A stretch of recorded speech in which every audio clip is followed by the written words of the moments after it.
All we know of the mind, the body, and the world are thoughts, images, feelings, bodily sensations, and sense perceptions.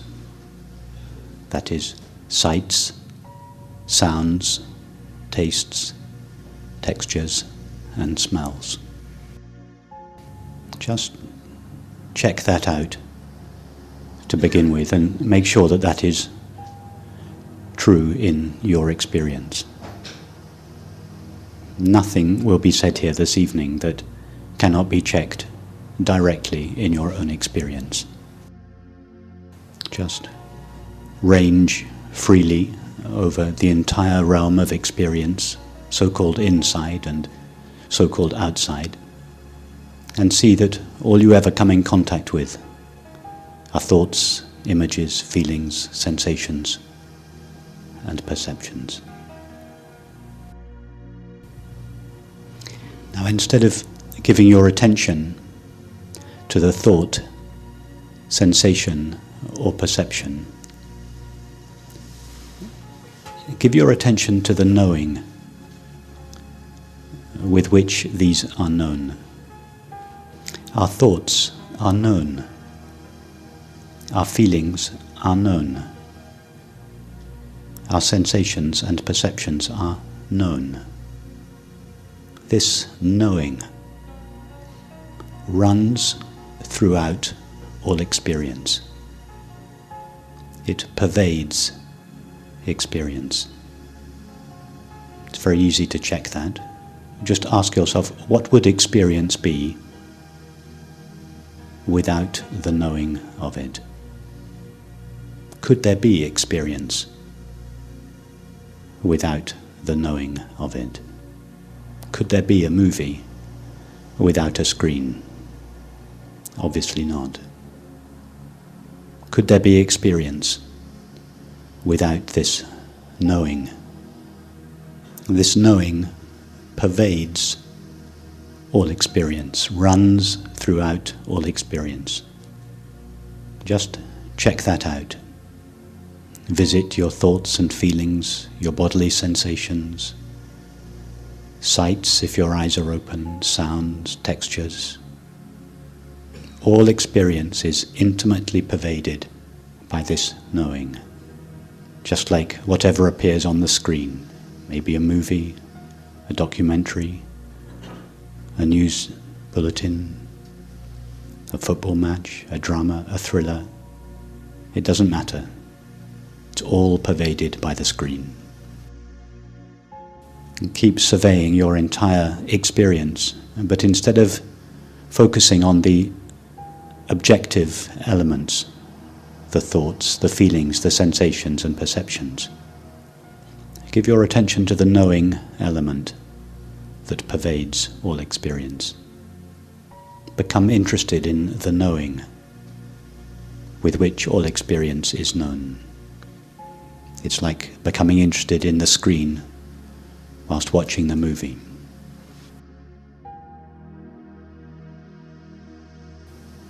Ask yourself the question, is there any part or aspect of experience where this knowing is not present?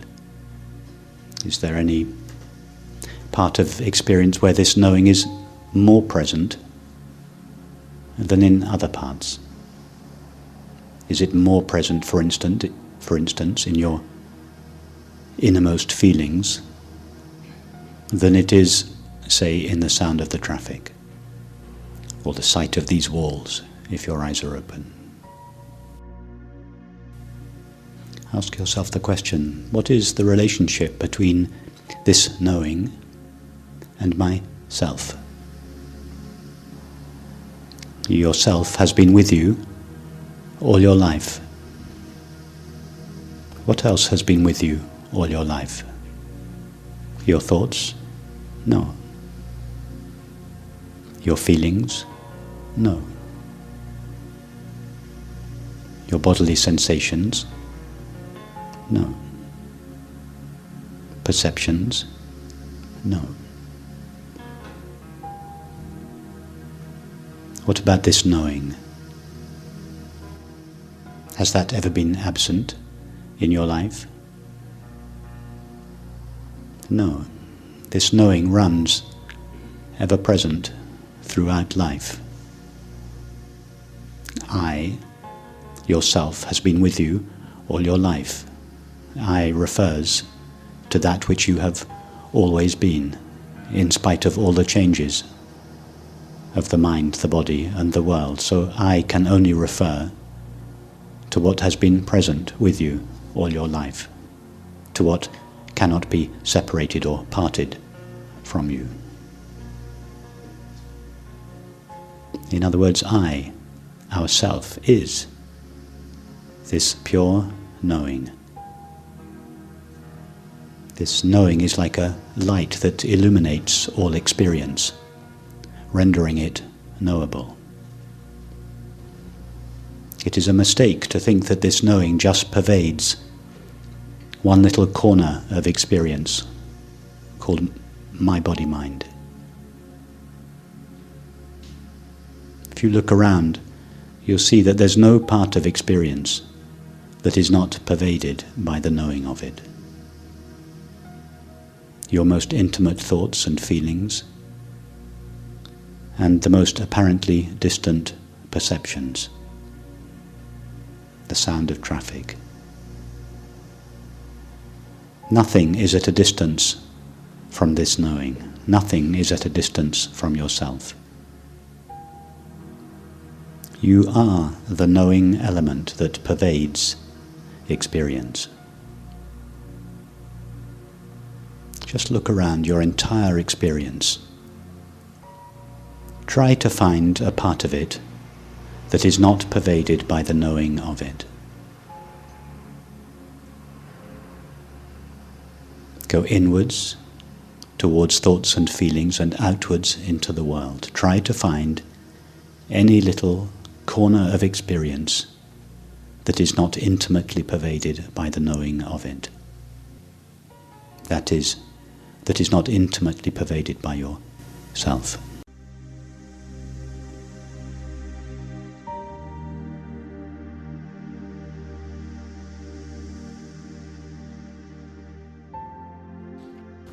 The knowing that pervades all experience has the capacity to take on any name or form and appear as a thought, a feeling, a sensation.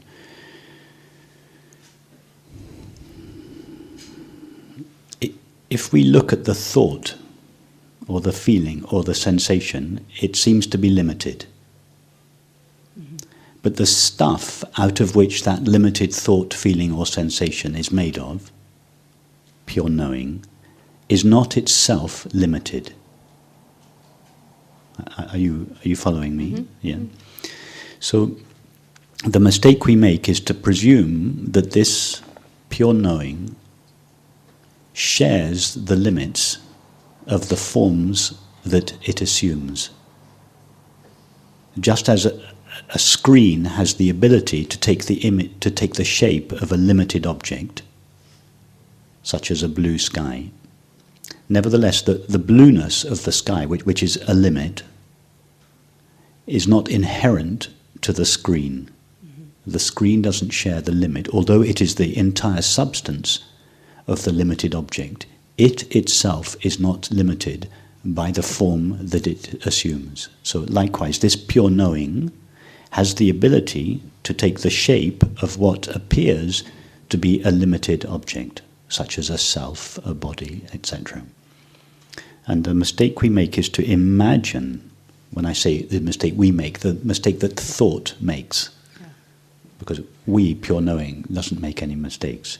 The mistake that thought makes is to imagine that what we essentially are, pure knowing, shares the limits and the destiny of the forms that it assumes.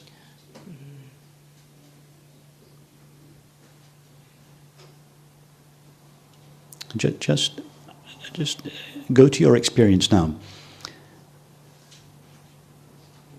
try to find a limit to the knowing with which you know your experience. Turn your attention towards that knowing.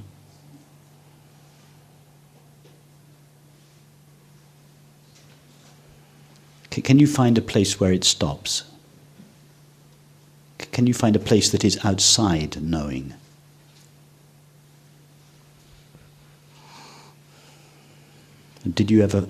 Was there ever a time when knowing started? Have you ever noticed it starting or coming to an end?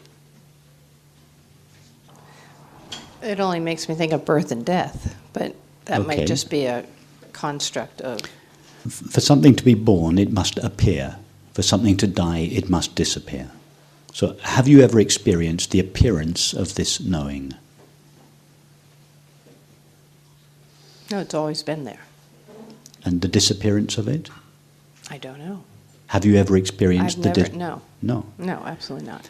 So could you ever experience the appearance or disappearance of this knowing?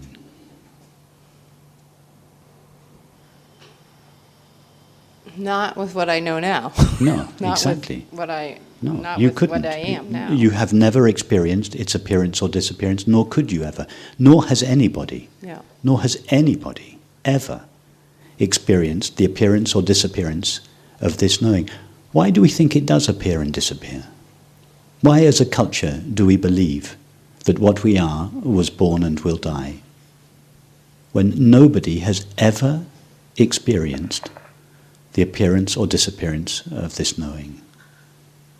Our culture is founded upon the belief that what we are was born, is evolving, growing old, and will one day die. And in fact, if we look very carefully at most of our thoughts and feelings and subsequent activities and relationships during the day, we will find this belief is very subtly buried in almost every thought we have.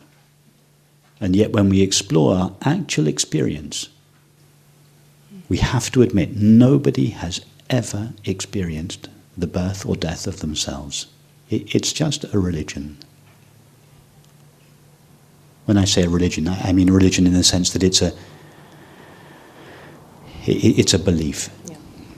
It's a belief upon which our entire world culture is founded, but for which there is not the slightest evidence. That belief governs almost everything we think, feel, and do.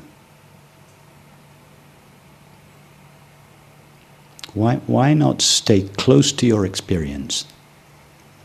Instead of presuming that we were born and will die in spite of the fact that we have never experienced the appearance or disappearance of ourselves, why not presume that we don't? That we weren't born, we don't grow old, and we won't die, because that is our experience. This knowing has just remained ever present, unchanged, unlimited. It's never been harmed, it's never been hurt, it's never got bigger or smaller, it's never got sick, it's never got old, it's never been upset. So it brings me to sitting with dying people and seeing them die and knowing, knowing now, I can't use that word like that, but it's, the body is still there. Yes. But you know it's not them. That's right. That's right. Yeah. Once you have made the discovery for yourself, first of all, what you are, this pure knowing or awareness, and then to have discovered what its nature is, not just to discover I am awareness or pure knowing, but to discover what its nature is, that it is ever present and without limits. That removes fear, the fear of death, the fear of disappearance. So when you're sitting with a friend or a loved one who is dying, that the greatest gift you can give them is that understanding. Now, it's very unlikely that you can speak like this with them. But there are many ways that this understanding can be imparted. Speaking is just one of them, and is actually that there are many other equally or more efficient ways. For instance, if you are certain in yourself that you never disappear, that you weren't born, that you're not growing old, that you're not going to die, that certainty is communicated. There is a fearlessness in you which will be picked up by your friend without your having to say anything.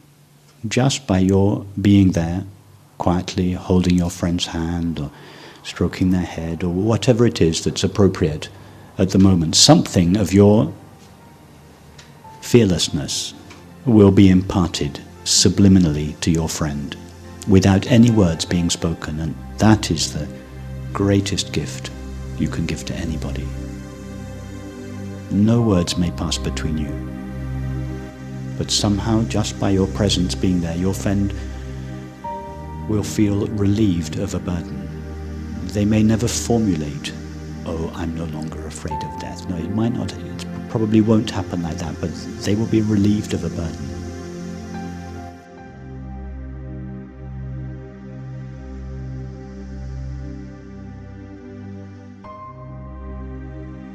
I've heard of where awareness and where a lot of things, but just the sense of knowing was interesting to me. And then I go, well, I'm constantly saying I don't know. So then I'm like, well, how can I be knowing and then saying I don't know? And I guess I'm trying to know something, like instead of, like you're saying we're knowing, but I'm sitting here saying I don't know because there's some particular specific, there's a thing or some form that maybe I think I need to learn or grasp, but you're saying that we're just at knowing, there's no... Yes. You see, without realizing it, we think and feel that there is a vast realm called the unknown, and that things come from the unknown into the known where they become known. Yes. Actually, nobody has ever found that space, the unknown. Go now to the unknown. Have you ever experienced the unknown? No, because as soon as you experienced it, it would be known. Try again now to experience the unknown. Can anybody experience the unknown? Has anybody ever experienced the unknown? Why do we think it's there? Why do we believe that there is something other than knowing, when nobody has ever, for a second, experienced it? When a new object appears, let's take a new thought.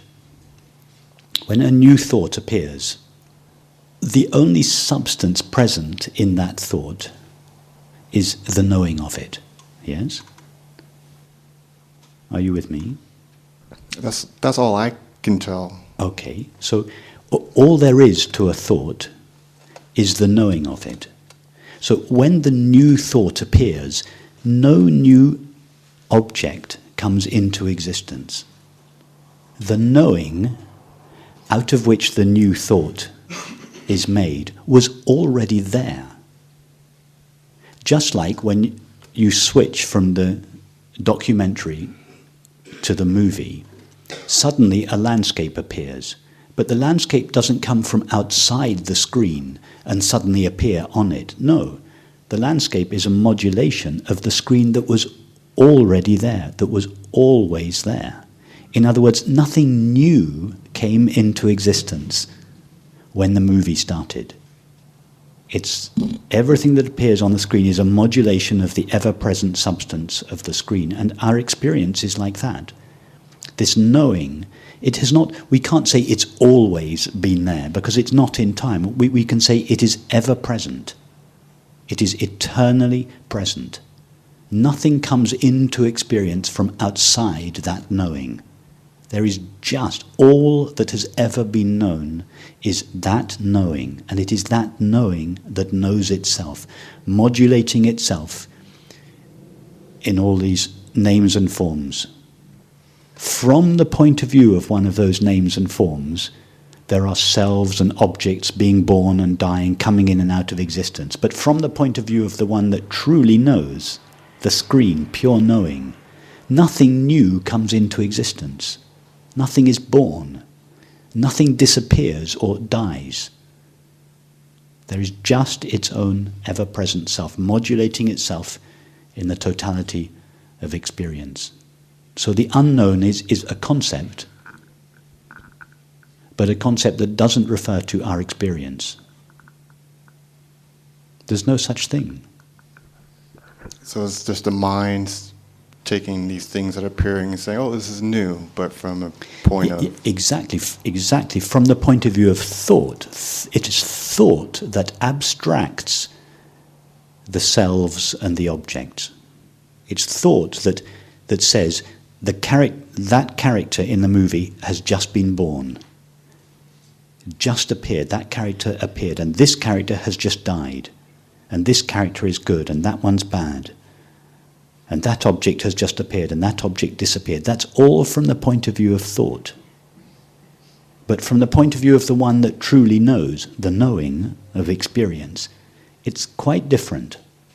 That knowing doesn't know objects and selves. The division of this seamless, intimate knowing into two parts, a subject that knows and an object that is known, is constructed in thought, and later substantiated in our feelings in the body. And the combination of these two give the separate self its apparent independence. But it's an illusion. It's not there. It never has been. Most of us lead our lives based on the presumption that we are this separate, limited, temporary self. Nearly all the thoughts, feelings, activities and relationships that we engage in are based on that presumption, but when we look at it, it's not there. This understanding was at the founding of both Eastern and Western culture. Parmenides said almost identical words to the words that were written in the Bhagavad Gita. That which is never ceases to be. That which is not never comes into existence. This understanding was at the founding of both Eastern and Western culture.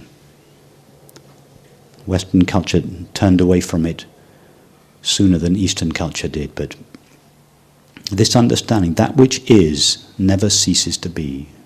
Pure awareness, infinite consciousness, never ceases to be. That which is not, a separate self, a separate object with its own independent existence, that which is not never comes into existence.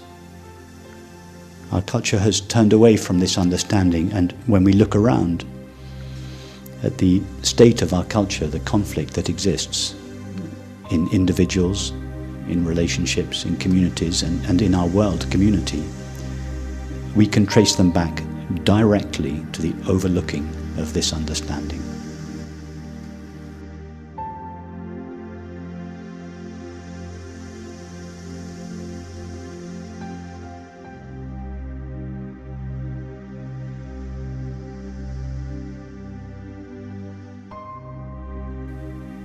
If you go very deeply into what you are, this pure awareness, we find that it cannot be agitated. Thoughts can be agitated, feelings can be agitated, the body can be agitated, but that which is aware of them cannot. It's like the space of this room. It just allows everything. It doesn't get agitated by what we do or don't do. It doesn't need, the space in this room doesn't need us to be sitting peacefully and quietly. So discover that about yourself. In other words, that your nature is peace, undisturbable peace, and undisturbable peace is identical to happiness, because there's no rejection of the current situation. There's no feeling, I want to reject what is present and go off and search for what is not present in order to become happy. I, awareness, am already totally at peace. Discover that about yourself. And then re-engage with the world of objects, on what basis would you engage with objects? You would never seek happiness in an object again. You'd never seek love in a relationship again. That doesn't mean to say that you'd cease engaging with objects and relationships. No, you keep engaging with them, but not on the basis of wanting to derive happiness or love from them. You engage with them because you feel at peace and loving, and you want to share that, you want to express that, you want to celebrate it, but you no longer want happiness from an object. You no longer want love from a person. See how that changes your experience. Joy comes from what you are. Joy lives in our own being. If you were to do a survey now on the streets of all 7 billion of us and ask, what is it you really want in life? Everyone would say happiness. And everybody is seeking it, or almost everybody, in objects, substances, situations, activities, relationships. They get the object or substance, and for a while the seeking comes to an end. There is a moment of happiness. The object or relationship wears off, and up bubbles the suffering again. And we go on from object to object to object to relationship, seeking happiness, until we get so thoroughly frustrated.